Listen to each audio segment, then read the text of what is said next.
Bonjour et bienvenue sur Coach M pour un super moment avec David Berty. David, comment vas-tu?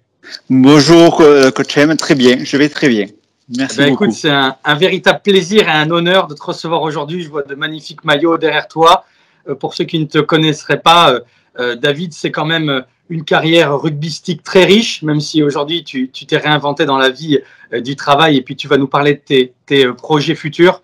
5 titres de champion de France, 2 du manoir, 6 sélections en équipe de France. C'est véritablement quelqu'un qui a fait rêver des milliers de gens, dont moi, il faut le dire, sur les terrains pendant des années. C'est vraiment un honneur de t'avoir aujourd'hui avec nous.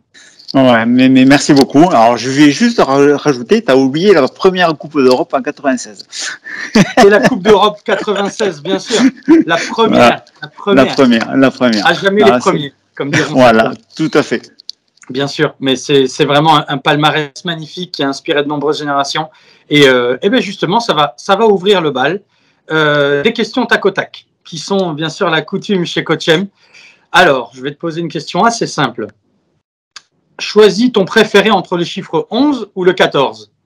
11. Pour les titres de champion de France, le premier ou le dernier ? Le premier.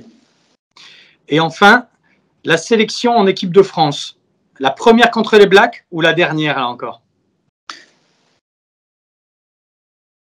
Alors, ce sera ni l'une ni l'autre. Ce sera, je pense, celle du milieu, la victoire contre les Blacks à Toulouse.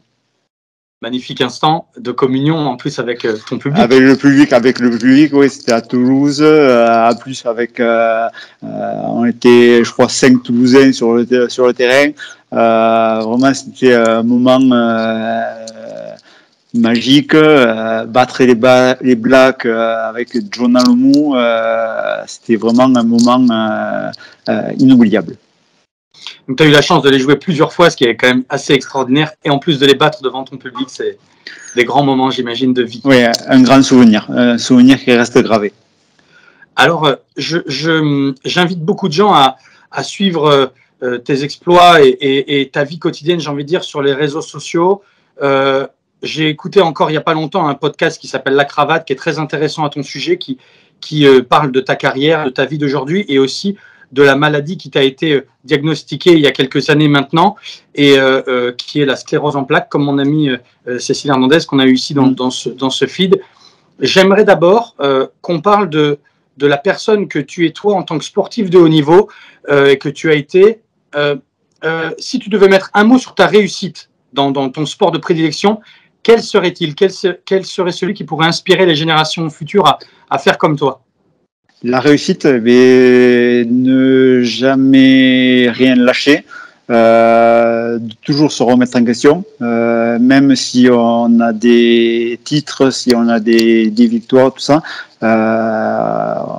on savoure un petit moment, puis après on repart à zéro. Voilà, malheureusement, rien n'est arrivé, rien n'est fini. Il faut toujours se remettre en question. Toujours se remettre en question. Je sais que tu as connu notamment dans ta carrière des entraîneurs à poigne et à fort impact. J'imagine que tu as beaucoup appris d'eux. Est-ce qu'on peut dire que, par exemple, après les 5 titres de champion de France ou le titre de champion d'Europe, est-ce que dans les derniers moments de ta saison ou les moments où vraiment tu as voulu atteindre d'autres sommets, tu as encore appris des choses sur toi ? Est-ce qu'il y a eu un moment dans ta carrière où tu t'es dit, tiens, je suis vraiment au taquet de ce que je sais faire et tu as été surpris toi-même par être monté encore d'un cran? Oui, quand j'ai commencé à arriver au niveau, j'arrivais, j'avais l'impression que tout me tombait du ciel, que que c'était facile entre guillemets.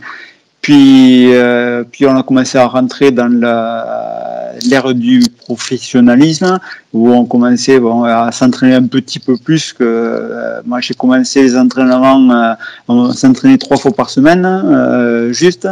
Puis après petit à petit les entraînements se sont rajoutés, des entraînements par exemple plus spécifiques pour les 3/4 de l'athlétisme. Et là j'ai appris énormément. En fait je savais pas courir.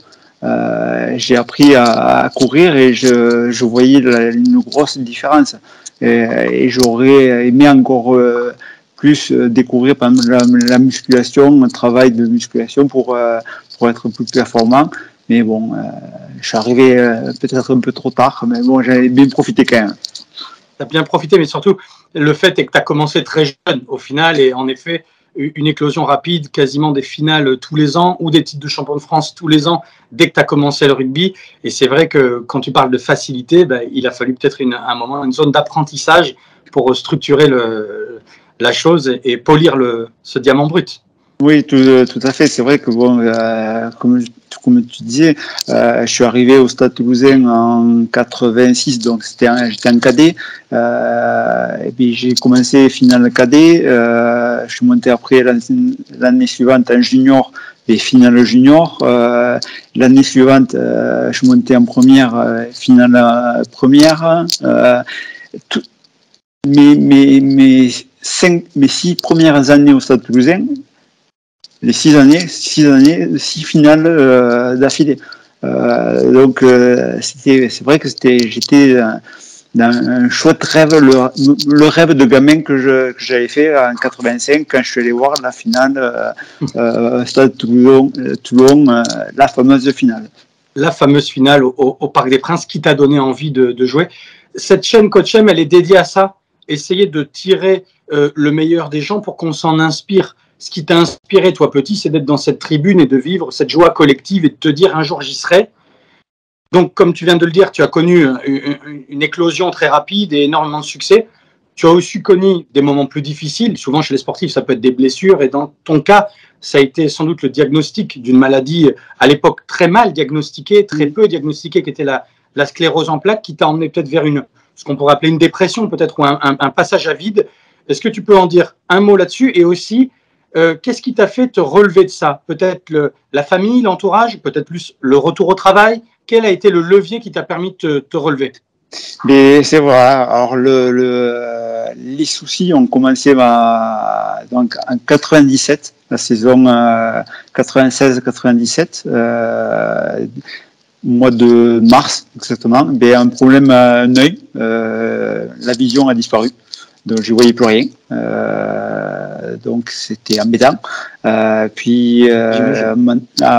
Donc j'ai fait des examens, on m'a dit que c'était un herpès sur un nerf optique, donc on a fait demandé un traitement.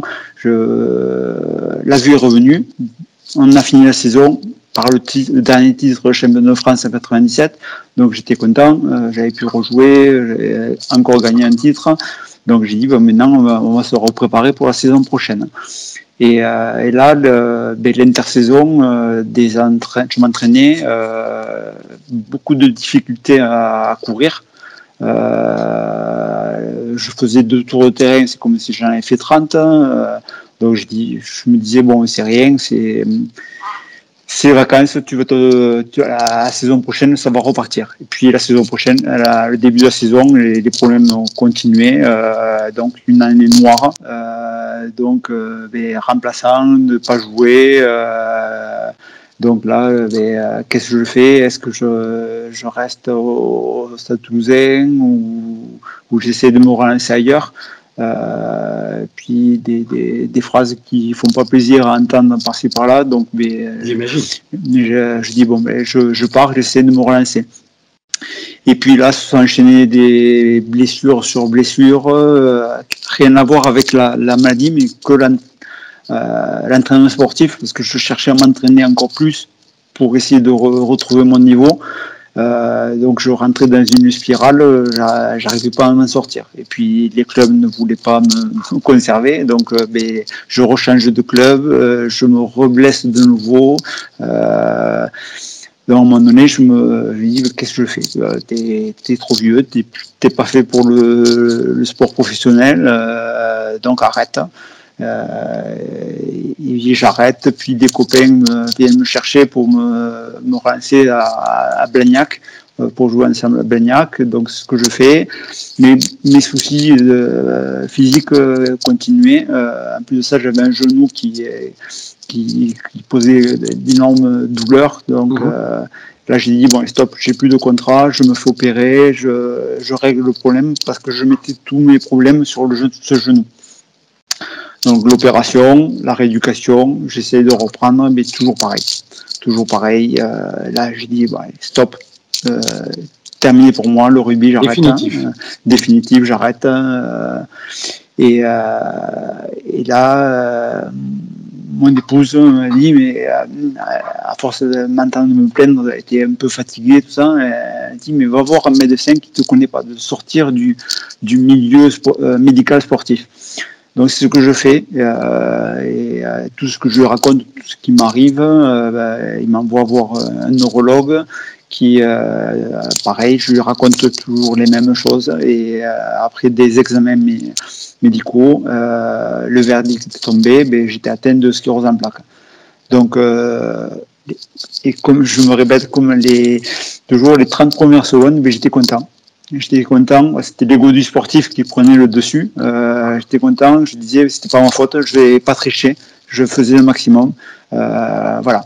Après, après on tombe dans un puits sans fond, avec une seule image en tête, le fauteuil roulant de dépendance. Parce que pour moi, la sclérose en plaques, c'était ça. C'était l'image de cette maladie. Je ne connaissais pas le nom, j'ai entendu parler. Le nom fait peur. L'image que je rattachais à cette maladie, c'était ça. Donc là, c'était 4 ans de plus à broyer du noir, à imaginer des choses pas très jolies, morbides un peu. Donc, on s'isole, on ne veut pas montrer aux gens ce qu'on va devenir. On reste dans son coin. Et c'est long, très long, jusqu'au jour où... Et donc là, ce qui te sort, ça va être quoi la lumière au bout du tunnel? C'est une personne, c'est un état d'esprit, c'est un groupe? C'est plein de choses, déjà, alors je ne sais pas dans quel ordre ça s'est déroulé. Déjà, un jour, je change les couches de ma deuxième fille. Je me mets à penser à des idées noires, morbides, tout ça. Et là, j'éclate à sanglots et je prends ma fille dans les bras et je dis non. Le jour du mariage de mes filles, j'ai 2 filles, je veux être là. Je serai là pour les accompagner. Après une rencontre avec un journaliste que je côtoyais quand je jouais, il me dit, on parle, on raconte, moi je parle de la maladie, tout ça. Je pose la question, lui, de sa famille, comment ça va? Et là, il me dit, écoute, je me remets, j'ai perdu mon épouse lors du tsunami à Phuket en 2004. Et là, je lui dis, pourquoi tu as posé cette question? Et me voyant gêné, c'est là qu'il me dit une phrase qui va tout déclencher un petit peu. David, maintenant, moi, je prends la vie comme un long parcours à vélo, avec des cols plus ou moins durs à passer. Mais ces cols, pour les passer, il faut pédaler. À ton rythme, mais il faut pédaler. Parce que si tu arrêtes de pédaler, tu tombes. Et j'ai dit, mais je vais pédaler. Je vais pédaler, c'est là que c'est parti. J'ai renoué des contacts avec le milieu du rugby, alors que j'avais tout coupé. Et que les contacts s'avéraient que comme si j'étais parti hier. Donc ça m'a fait plaisir, ça m'a renoué. J'ai fait plein d'opérations. Je parrainais une association où la Fédération française de rugby m'a ouvert les portes pour mettre en avant cette association. Donc j'ai la chance d'avoir une maladie qui n'est pas mortelle. Donc je me dis, tu vas être là pendant un petit moment. Si tu dois broyer du noir tout le temps qui te reste, tu vas trouver le temps long et les gens qui sont autour de toi aussi. Donc autant le positiver et essayer de faire quelque chose. Donc j'ai pris cette voie-là et j'ai dit je vais pédaler à mon rythme. Et c'est parti de là. Donc au final, c'est là la projection, un enfant dans les bras, un cercle d'amis proches et peut-être de voir des gens aussi qui ont vécu pire, voilà, et qui ont tout à fait. relativisé. Et tu t'es dit, tiens, je relativise quelque part, et ça a été le point de bascule. Et c'est vrai que aussi, on m'avait poussé à me pousser pour aller voir, me rapprocher d'associations pour en savoir plus, mais je voulais pas y aller. Je voulais pas y aller parce que j'avais peur de voir ce que j'allais devenir. Et en fait, à force d'insister d'aller voir des associations, j'y suis allé et j'appréhendais quand je rentrais dans la salle. Et puis en fait, je suis rentré et j'ai eu l'effet inverse. J'ai vu la chance que j'avais par rapport à d'autres personnes. J'ai dit, t'as pas le droit de rester sans rien faire, de rester immobile et tout ça. Fonce. Et alors, voilà, c'est parti. C'est génial. Je reviendrai d'ailleurs sur l'association. On mettra tout à l'heure le lien pour que les gens puissent donner et te suivre. Ça m'amène justement au rebond. C'est-à-dire, je sais que tu as un gros projet aujourd'hui. Tu as envie quelque part de donner l'exemple. Tu as ouvert cette porte dans l'association. Tu as dit, j'ai de la chance d'être debout. Qu'est-ce que je vais faire pour eux? Alors, je crois que dans les semaines à venir ou les mois à venir, tu t'es fixé un bel objectif. Mais oui, alors, on m'a fixé un objectif. C'est Vanessa Morales, une spécialiste des raids, des courses en montagne, tout ça, qui actuellement est en cours au Mexique. Elle fait une course de folie là, au Mexique. Et donc un jour, elle m'a proposé de participer avec elle à la montée du Kilimanjaro. Pas faire une course, faire une randonnée, juste monter.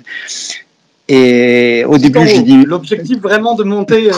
Oui, alors moi, j'ai jamais fait de montagne. Elle aurait pu me dire le monter juste le coteau de pêche David à côté de Toulouse. Les Pyrénées. Non, les Pyrénées, non. Voilà. Et donc, je disais, non, c'est pas possible. Pour moi, c'est impossible. Je peux pas. Puis au fur et à mesure qu'elle cherchait les mots pour me faire changer d'avis, je voyais le mot possible en train de clignoter. Puis elle me disait qu'il y avait d'autres personnes, d'autres rugbyman qui allaient venir, tout ça. J'ai dit, mais écoute, j'ai dit, si tu le fais pas, tu sauras jamais si tu aurais pu le faire. J'ai dit, allez, fonce, t'as rien à perdre à le faire. En plus, tu vas être avec des copains, tu vas être avec Vanessa, tu risques rien. Donc, tu es entre de bonnes mains, vas-y, fais-le.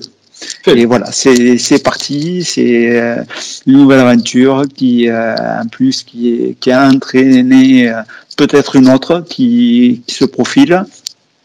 Ça te donnera de quoi faire une autre vidéo encore pour suivre peut-être l'évolution.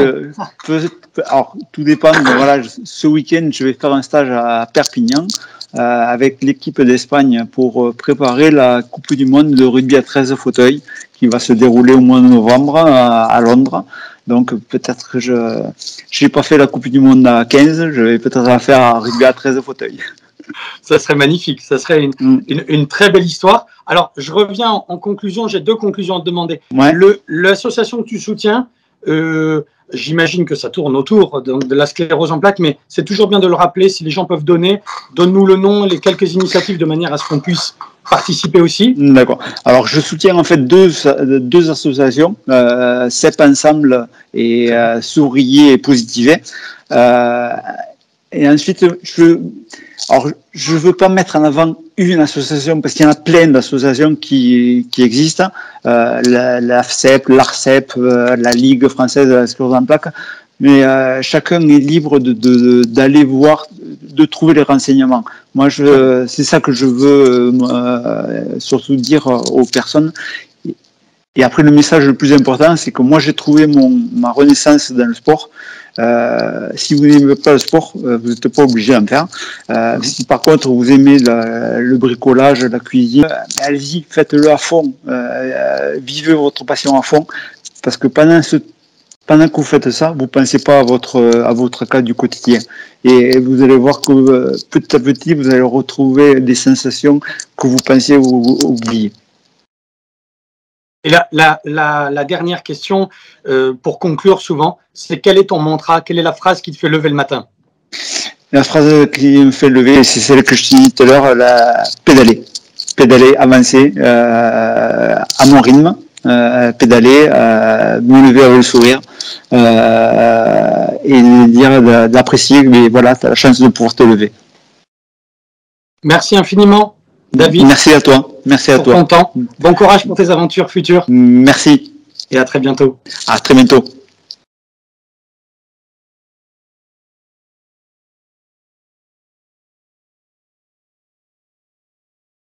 Hop.